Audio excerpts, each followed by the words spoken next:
8 double star 6 या 4 अंकी संख्येत समान अंक असून तिला 6 ने निश्चित भाग जातो. स्टारच्या जागी मोठ्यात मोठा अंक कोणता येईल? तर मग आता याच्यामध्ये काय करायचं आहे की 6 ने 6 ची कसोटी बॉम्बला 2 व 3 6 ची कसोटी आता एका स्थानी 6 आहे म्हणजे 2चं काम संपलंय. 2 ची कसोटी एका स्थानी 0 2 4 6 8 असेल त्याला 2 ने निश्चित भाग जातो. काय ते सांगा? 0 2 4 6 8. तर आता इथं काय आहे? 6 आहे म्हणजे 2 ने भाग जातो. त्याच्यानंतर 3 ची कसोटी सर्व अंकाची बेरीज आपण 3. आता मुद्दाम या ठिकाणी डबल घेतोय की तुम्हाला समजलं पाहिजे.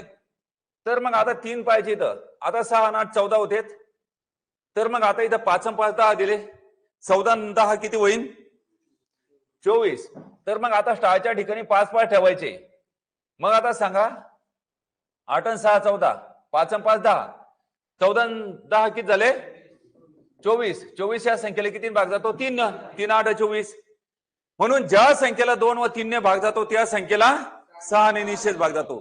तर मग स्टारच्या ठिकाणी कोणता अंक असेल? 5.